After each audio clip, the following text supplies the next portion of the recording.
આજે આપનો જન્મ જયંતિનો ઉત્સવ છે. આપનું 92 વર્ષનું જીવન અમે બધા જોઈએ છીએ તો અમને બધાને બહુ જ આશ્ચર્ય લાગે છે. એનું કારણ એ છે સ્વામી કે આપને પ્રથમ દ્રષ્ટિથી અમે દર્શન કરીએ તો આપ એકદમ શાંત છો, સાયલેન્ટ છો, પણ જ્યારે આપના કાર્ય સામું અને આપે બેઠેલા પીડા સામું જોઈએ છીએ તો એમ લાગે છે કે આપ અંતરથી ઉમંગથી એકદમ ભરેલા છો. તો આજે સ્વામી આપના એક ઉમંગનું સ્મરણ અમે કરવાના છીએ. સૌ પ્રથમ વાત તો એ છે કે સ્વામી આપે અત્યાર સુધીમાં અથાગ વિચરણ કર્યું છે. ગુરુપદે આવ્યા પછી તો ખરું જ, પણ એ પહેલા પણ 50 વર્ષથી આપ ગામડે ગામડે ખૂબ ફર્યા છો. બાયપાસ સર્જરી થયા પછી પણ આપ વર્ષમાં 500, 550, 600 કે 650 ગામ, એક વર્ષની અંદર 650 ગામ, એટલે એવરેજ દિવસના 2 ગામ આવે. આટલું બધું વિચરણ સ્વામી આપે વર્ષો સુધી મોટી ઉંમર થયા પછી પણ કર્યું છે, અને વિશેષ તો અત્યારે પણ આપ કરી રહ્યા છો. એમનું સાક્ષી અત્યારે આ મહેસાણા શહેર છે, કારણ કે આમ તો નક્કી થયું હતું કે આપની ઉંમર અને આપની તબિયતને જોતા હવે મુખ્ય મંદિર કે શહેરોમાં જ આપને જવાનું એવું નક્કી થયેલું હતું. એ નક્કી થયેલી વસ્તુને ઓળંગીને આપે વધારે ઉમેરો કરીને આ મહેસાણાનું વિચરણ ગોઠવીને આપ એમ પધાર્યા છો. હિંમતનગરથી આપ પધાર્યા. આ ઉંમરે થાક તો લાગે જ, અને એમાં પણ રસ્તાની પ્રતિકૂળતાને લીધે આપને ધાર્યા કરતા ઘણો લાંબો ગાળો લાગ્યો. 3 કલાક સુધી આપને રસ્તા ઉપર ટ્રાવેલિંગ કરી અને આવવાનું થયું, તો થાક પણ ઘણો લાગે છે આપને. તો છતાં પણ સ્વામી આપ શરીરનું દરકાર કેમ નથી કરતા, એવો આપને પ્રશ્ન અમે પૂછીએ છીએ.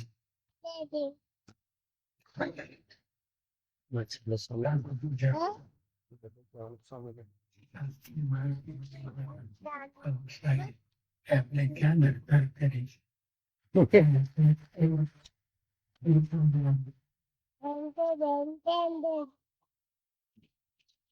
સ્વામી આપનો ઉમંગ વિચરણની સાથે સાથે પત્ર લેખન દ્વારા પણ વ્યક્ત થાય છે, અનુભવાય છે. અહીંયા સ્ક્રીન ઉપર કેટલાક આપના હસ્તાક્ષરના પત્રો આપણે જોતા જઈશું.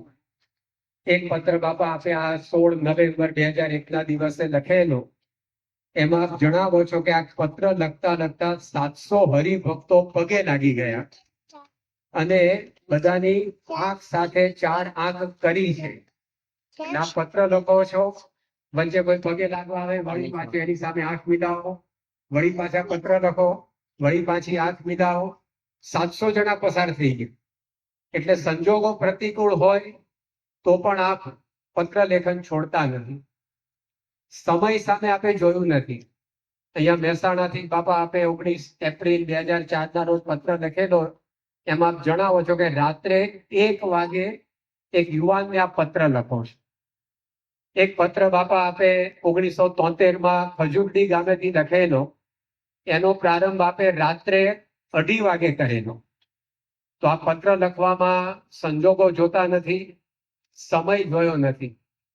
આપે બાપા સગવડો જોઈ નથી. અહીંયા સ્ક્રીન ઉપર દેખાય છે કે આપ જે પત્ર લેખન કરી રહ્યા છો તે ખુરશી ઉપર બેઠા છો. બાજુમાં રેફરન્સ માટે પત્ર કાગળ છે એ પણ ખુરશી ઉપર રાખ્યા છે. અને આવી અવસ્થામાં આપે 3 તબક્કામાં 3 કલાક સુધી પત્ર લેખન કર્યું. તો આપના જીવનમાં અમે જોઈએ છીએ કે આપને પત્રો લખવાનો, હરિભક્તોના પ્રશ્નો દૂર કરવાનો ઉમંગ આવી ઉંમરે પણ દેખાય છે. તો આપ સ્વામી સંતો હરિભક્તો પ્રત્યે એવી કેવી લાગણી ધરાવો છો કે આટલો બધો ઉમંગ આપને છલકાઈ જાય છે? પૂર્વજનો, આપણા ગુરુઓ, ગુરુ પરંપરા, શાસ્ત્રી મહારાજ, એ બધાને સામે જોઈએ તો એમને બધું બધાએ આવું અનેક ધર્મનું કાર્ય કર્યું છે. તો આપણે પહેલું નિયમોને આપને સ્વામી એવો વિચાર ના આવે કે હું આટલી બધી સેવા કરું છું તો કંઈક સગવડ પણ મળવી જોઈએ, કારણ કે આપ તો ખુરશી ઉપર બેસીને લખ્યા કરો, ટેબલ પણ ના હોય સામે, પછી વિચરણની અંદર પણ કોઈ અપેક્ષા આપે રાખી નથી, જે મળ્યું એ વાહનમાં આપે વિચરણ કર્યું, તો આપને સેવાની જોડે સગવડનો કેમ વિચાર નથી આવતો? તો આપણા ગુરુજનો શાસ્ત્રીમાં જોઈએ કોઈ સગવડ જોઈએ અને પ્રભુ સ્વામી તો જરાય સગવડને વિચાર મનમાં નહીં. તો આ બધું કરવા રહીએ તો આ કાર્ય ક્યારે થાય? સ્વામી આપની નજર હંમેશા આપના ગુરુઓ યોગીજી મહારાજ, પ્રમુખ સ્વામી મહારાજ તરફ રહે છે, એટલે આપને આવો અલૌકિક ઉમંગ કાયમ રહ્યા કરે છે. બીજું સ્વામી, અમે આપના જીવનમાં જોઈએ છીએ કે આપ જે કંઈ પત્ર લખો, આપ પ્રવચન કરો, તો આપના શબ્દો બોલવામાં બહુ મૃદુ હોય છે. આપના પ્રવચનની અંદર કોઈ આક્રોશ ના હોય, કોઈ મોટા અવરો ના હોય શબ્દોના, કોઈ એવા બીજાને પાનો ચડાવી દેવા માટેના હાવભાવ વગેરે પણ જોવા ના મળે. એકદમ સીધું સાદું મૃદુ રૂજુ આપ બોલો છો, એ જ રીતે આપ લખો છો, છતાં પણ આપના શબ્દોની જબરજસ્ત અસર વ્યાપક પ્રમાણમાં થાય છે. અહીંયા સ્ક્રીન ઉપર બાપા દ્રશ્ય દેખાય છે કે આપે સ્વામી બાપાના શતાબ્દી મહોત્સવે બધાને સેવામાં જોડાવાની હાકલ કરતો પત્ર લખ્યો અને 80,000 સ્વયંસેવકો આપના વચને ત્યાં ઉમટી પડે. બધાને શંકા હતી કે આટલા સ્વયંસેવકો આવશે કે કેમ, પણ એ કાર્ય થયું. આપે પત્રમાં લખ્યું કે દિવાળી આપણે આ સ્વામિનારાયણ નગરમાં કરવાની, તો ત્યાં આગળ 14,000 હરિભક્તો દિવાળી એ કરવા માટે રોકાયા. રોબિન્સવિલ અક્ષરધામ બનતું હતું ત્યારે આપે પત્ર લખ્યો કે 400 સ્વયંસેવકો એટ એ ટાઈમ ત્યાં આગળ સેવા કરે એવી આપે રુચિ પ્રદર્શિત કરી, અને ખરેખર એ અશક્ય જેવું જણાતું પણ શક્ય બન્યું. રોબિન્સવિલ અક્ષરધામ એ આપણે અહીંયા સ્ક્રીનમાં જોઈએ છે કે 2021માં કેવી એની સ્થિતિ હતી, અને 2023માં તો આપણે પ્રતિષ્ઠા કરી. આપના વચને 2 વર્ષની અંદર 12,000 સ્વયંસેવકો અમેરિકાની ધરતી પર ઉઠ્યા. તો આપના સાદા શબ્દો એના આધારે લોકો તનને મરોડે, પણ એથી બાપા વિશેષ મનને મરોડવું અઘરું છે. પણ આપના શબ્દોનો એવો પ્રભાવ છે કે બધા આપના શબ્દે મનને પણ મરોડે. આપે સત્સંગ દીક્ષા લખી અને આદેશ આપ્યો કે યુવા યુવતીઓ આ સત્સંગ દીક્ષાનો મુખપાઠ કરે, તો બધાની ધારણા હતી 2,000 કરે, પણ 4,000 મુખપાઠ કરી દીધો. આજે બાપા આપે ગયા વર્ષે આદેશ આપ્યો કે 10,000 બાળ બાલિકા સત્સંગ દીક્ષા મુખપાઠ કરે, તો 37,000 નામ નોંધાઈ ગયા.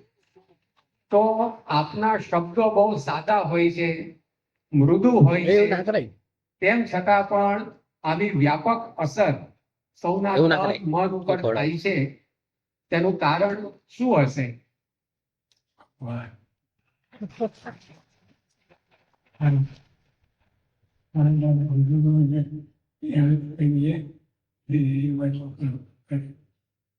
આપને સ્વામી સૌને જે અશક્ય લાગતું હોય એવો આદેશ આપતા મનને એવું ના થાય આપણે આવું લખીશું કે બોલીશું એ પ્રમાણે સૌ કરશે કે કેમ, એવો અણવિશ્વાસ રહે આપને? ભગવાનમાં શ્રદ્ધા આપને ભગવાનમાં વિશ્વાસ છે એટલે આપને અખંડ ઉમંગ રહે છે, અને અમને પણ એવો ઉમંગ આપ જગાવો છે, એવું આમાંથી સ્વામી અમને જણાય છે. સ્વામી આપના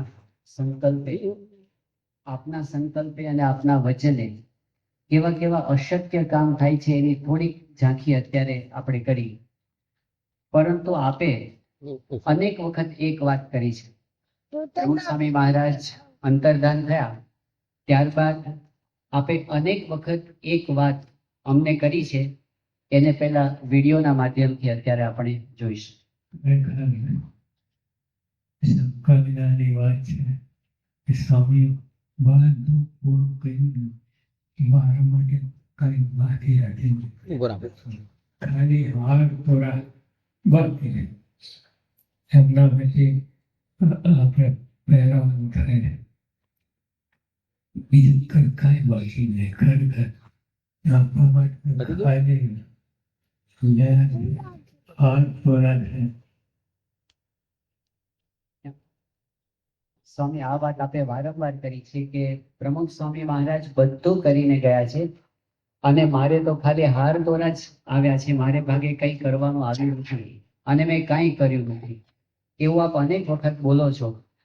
પરંતુ જ્યારે આપે જે જે કર્યું છે એને અમે ખાલી યાદ કરીએ ને, ઉપરથી પણ યાદ કરીએ તો પણ એવું લાગે છે કે અધધ કાર્ય આપે કર્યું છે ને કરી રહ્યા છે.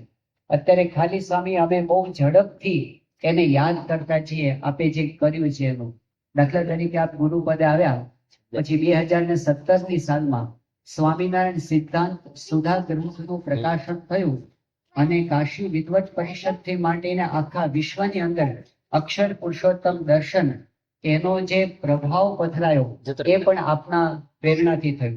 ત્યાર પછી 2018ની સાલમાં સ્વામી ગોંડલમાં આપે સાધના દીક્ષા મંત્ર આપ્યો, સાધના અક્ષરમહમ પુરુષોત્તમ દાસોસ્મી, અને આખા સત્સંગની અંદર અક્ષરમહમ પુરુષોત્તમ દાસોસ્મીનો નાદ બધે છવાઈ ગયો. પછી સ્વામી આપે સિદ્ધાંતની પુષ્ટિ માટે અને શુદ્ધિ માટે જે અનેક કાર્યો કર્યા, એમાં નૂતન મહાપૂજા, સહજાનંદ નામાવલી અને વિશેષપણે કરીને તો આજે લાખો ઘરોની અંદર ગુંજે છે એવી મહારાજ અને સ્વામીના મહિમાની દિવ્ય આરતી, એનો નાદ આપે ઠેર ઠેર કરાવ્યો.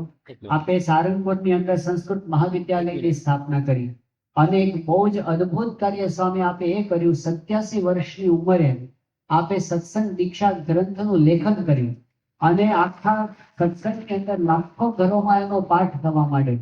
સત્સંગ દીક્ષા ગ્રંથ પર આપણે પારાયણ કરી, કોન્ફરન્સ કરી, યજ્ઞો કરાવ્યા.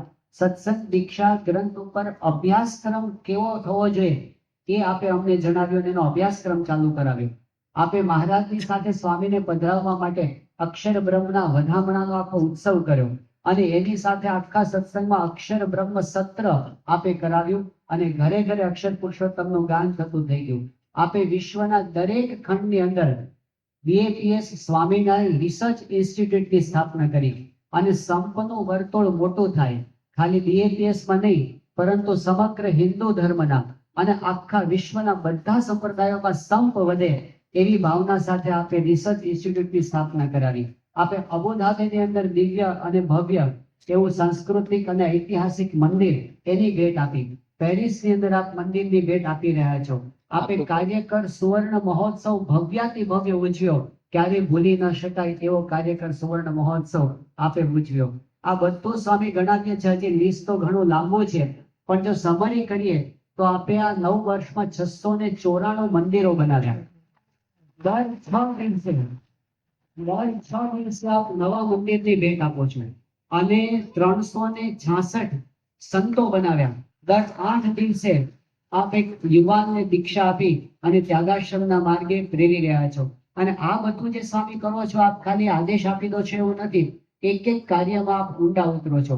ઉદાહરણ તરીકે સ્વામી એક જ વાત લઈએ આપણે તો 2024ની સાલમાં સારંગપુરમાં સંતોની શિબિર હતી અને વિશ્વભરમાંથી બધા મંદિરોમાંથી સંતો આવ્યા હતા.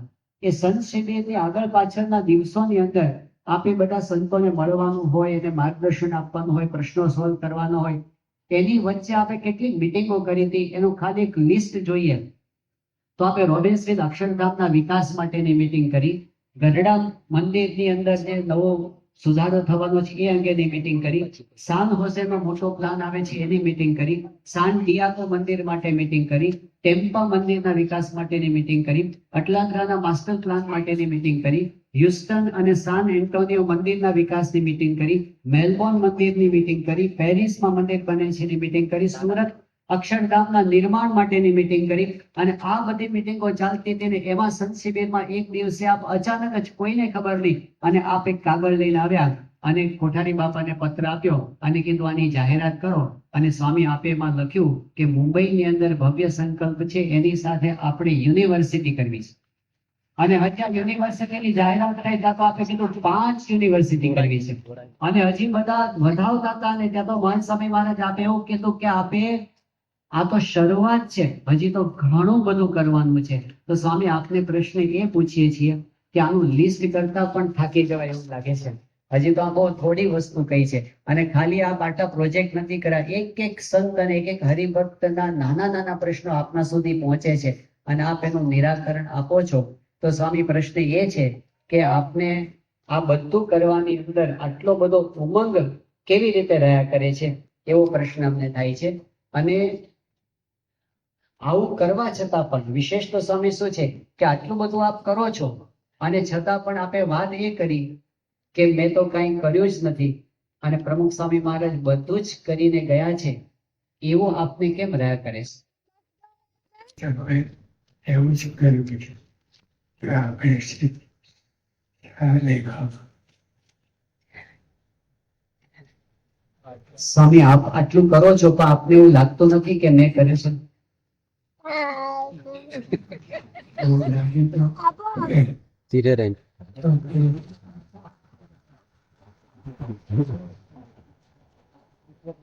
આમ દેખાય છે ને સ્વામી આપ કરો છો, મહેનત કરો છો, દાખલો કરો છો, બધું સામે દેખાય છે ને, તો આપ કેવી રીતે માનો છો કે મેં નથી કર્યું?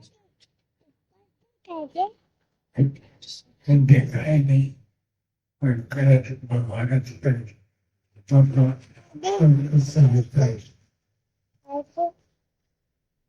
એ જ કરે.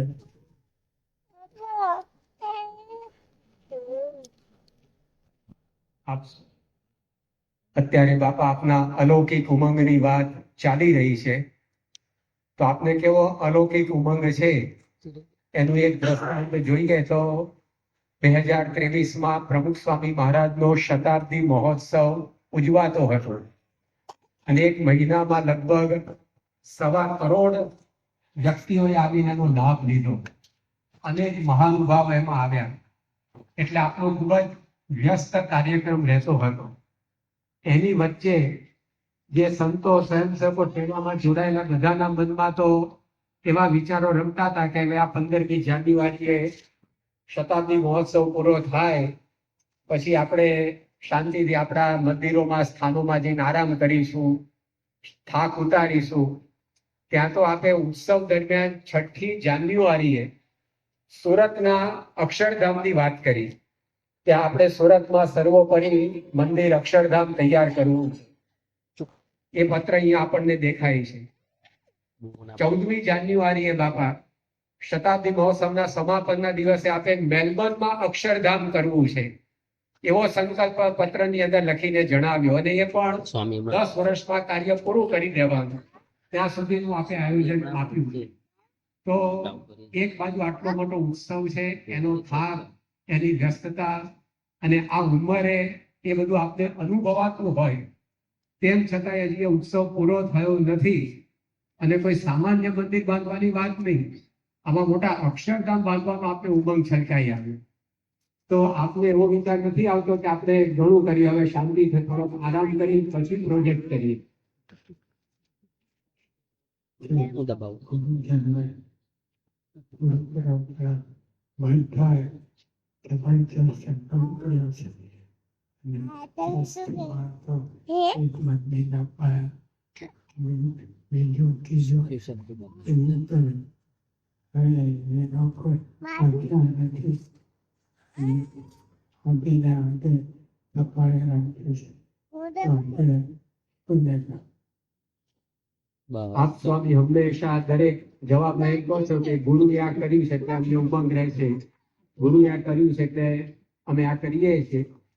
અમે પણ સ્વામી આપને જોઈએ છીએ કે આપ આટલું બધું કાર્ય કરો છો, તેમ છતાં અમારો ઉમંગ કેમ ઓસરી જતો હશે ને આપનો ઓસરતો નથી? ખામી ખામી રહી છે. પ્રત્યક્ષ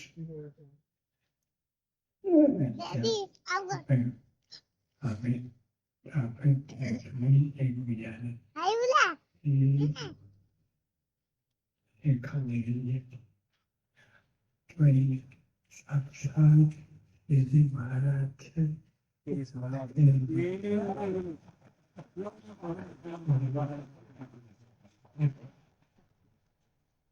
આપે યોગીજી મહારાજ અને પ્રમુખ સ્વામી મહારાજને સાક્ષાત શ્રીજી મહારાજ જ છે એમ માની સેવા એટલે આપને ઉમંગ રહે છે.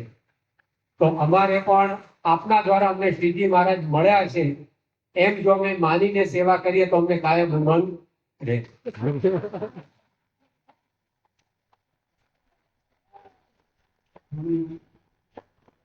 આપ આટલો બધો ઉમંગ અમે નજરે જોઈએ છીએ, પણ એમાં પણ એક વધારે આશ્ચર્ય તો એ થાય છે કે આપ આટલા બધા નવા નવા પ્રોજેક્ટો કરો છો, કરાવો છો, એમાં ઇન્વોલ્વ થાઓ છો, પણ છતાંય એ પ્રવૃત્તિની અંદર આપ નિર્લેપ પણ એટલા જ રહો છો, આપ ભજન પરાયણ પણ એટલા જ રહો છો. આ પ્રવૃત્તિની વચ્ચે પણ આપ કલાક 1.5 કલાક પુરુષોત્તમ બોલ્યા પ્રીતે ગ્રંથનું વાંચન કરો. સવારે વહેલા 5 વાગે, ક્યારેક તો પોણા 4 વાગે જાગી અને આપ કલાક સુધી પુરુષોત્તમ બોલ્યા પ્રીતે ગ્રંથનું વાંચન કરો. આપ જ્યારે ભજન કરવા બેસો ત્યારે કલાક સુધી આપ ઘણીવાર માળા ફેરવો છો, રાત્રે પણ જાગી. ક્યારેક સ્વામી એવું થાય કે આપ ચેષ્ટા તો રોજ બોલો છો 1/2 કલાક, પણ એમાં જો થોડુંક ડિસ્ટર્બન્સ આવે તો આપને ગમે નહીં, તો આપ બીજી વાર ચેષ્ટા બોલો. 2023ની સાલમાં તો લંડનમાં આપ ફરી વખત આખી ચેષ્ટા બોલ્યા. રાતના 11 વાગ્યા સુધી આપે ચેષ્ટા ગાન ફરી વખત કરી.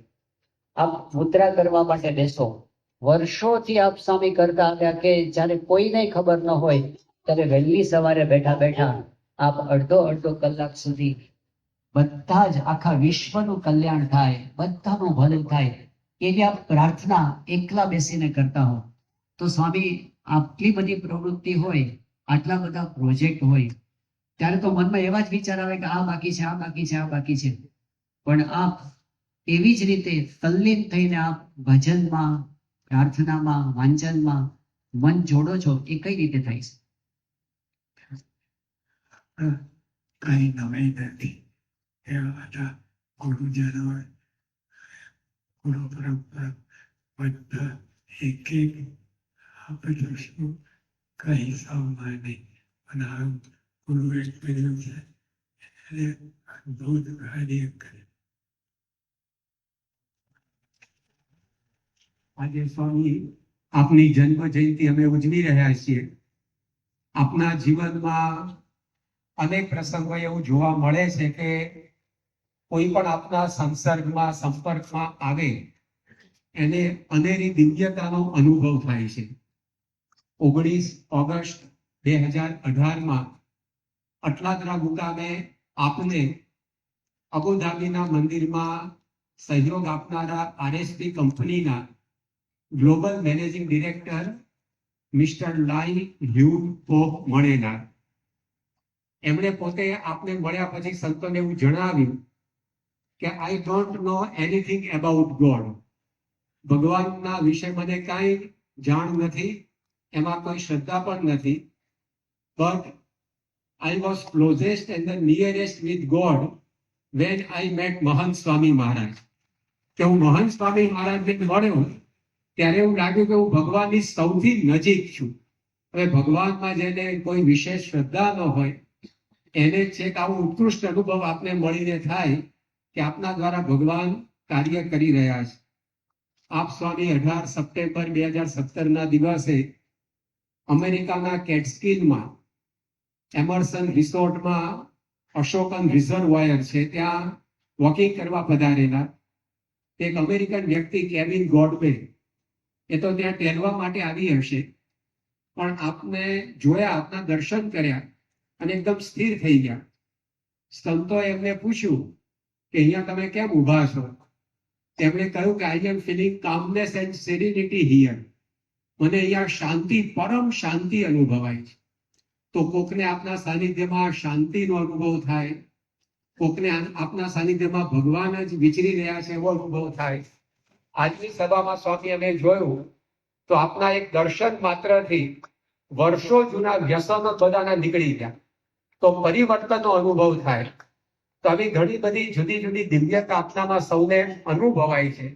આપ કઈ બોલો નહીં, આપ કઈ સામે જુઓ નહીં, તેમ છતાં પણ આવી દિવ્યતાનો અનુભવ સૌને થાય છે. એનું કારણ શું છે?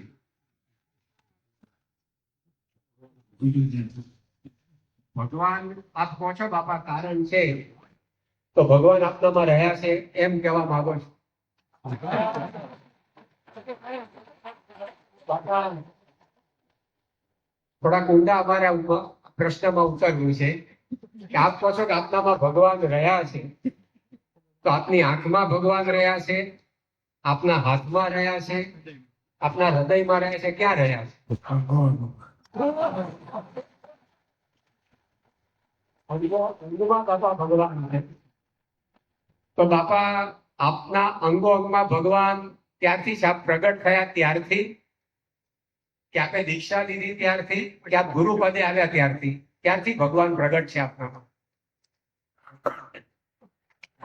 પ્રગટ છે તો આજે સ્વામી અમનારા ખૂબ ભાગ્ય છે કે જેના દ્વારા ભગવાન સાક્ષાત વિચરે છે એવા આપનો જન્મ જયંતિ મહોત્સવ અમે અહીંયા ઉજવી રહ્યા છીએ. સ્વામી, બીજો એક છેલ્લો પ્રશ્ન એ છે કે આપનું આટલું વિરાટ કાર્ય, આપની દિવ્ય પ્રતિભા, આ તો બધાનો અનુભવ અમે બધા જ કરી રહ્યા છીએ.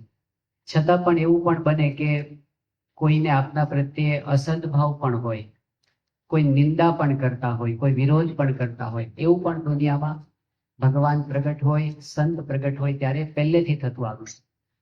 પણ સ્વામી, આપની વિશેષતા એ છે કે જ્યારે કંઈ આવી વાત આપની પાસે નીકળે ત્યારે આપ ક્યારેય કોઈનું અહિત થાય એવી ક્રિયા તો નથી કરતા, એવું વચન પણ નથી બોલતા, અને એવો વિચાર પણ નથી આવવા દેતા, અને એનાથી આગળ વધીને હજી એનું સારું કેમ થાય એવો આપ વિચાર કરો છો. અને એમાં પણ ક્યાં સુધીનું સારું?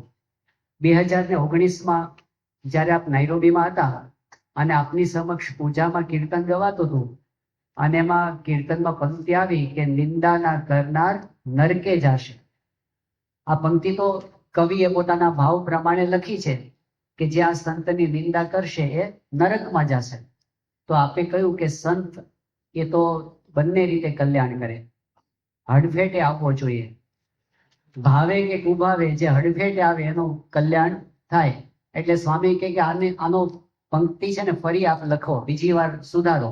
એટલે સંતોએ પંક્તિ લખીને આપની પાસે બે વિકલ્પો મૂક્યા, જેમાં એક પંક્તિમાં એવું હતું કે ભાવે કે કુભાવે, જે વંદે કે નિંદા કરે એનું કલ્યાણ થશે. અને બીજો વિકલ્પ એવો હતો કે જે વંદન કરે કે નિંદા કરે એ ધામમાં જશે. તો બે માંથી એક પસંદ કરવાનું. તો સંતોને એવું હતું કે આપ કલ્યાણ વાળું પસંદ કરો તો સારું. તો આપે કીધું કે ના, ભલે એ નિંદા કરે પણ એ ધામમાં જ જશે. એટલે આપણે ધામ વાળી પંક્તિ પસંદ કરી. તો સ્વામી, દંડ દેવાની વાત તો બાજુમાં રહી, નિંદા કરનાર છે, દંડ દેવાની વાત તો બાજુમાં રહી, પણ આપ તો એને ધામમાં બેસાડવાની વાત, ભગવાનના સુખે સુખ્યા કરવાની વાત આપ કરો છો. તો સ્વામી, વિરોધીને પણ ભગવાનનું સુખ આપવાનો વિચાર આપને કેમ રહે છે? એને સંબંધો એટલે ભગવાનના સંબંધમાં જે આવે તેને સંતોષ થાય એ બધું લાવવા. પરમ પૂજ્ય સ્વામી બાપાએ વાત કરી કે વિરોધીનું પણ કલ્યાણ એવી રીતે કે સંબંધમાં તો આવ્યા, હડફેટમાં આવ્યા, તો એનું પણ કલ્યાણ કરવાનું. બાપા, આવો સંકલ્પ આપ અક્ષરધામમાંથી લઈને આવ્યા છો. બાકી આ લોકમાં તો કોઈ આવો વિચાર કરી ના શકે કે મારો વિરોધ કરશે ને પણ મારે પરમ સુખ્યા કરવા છે.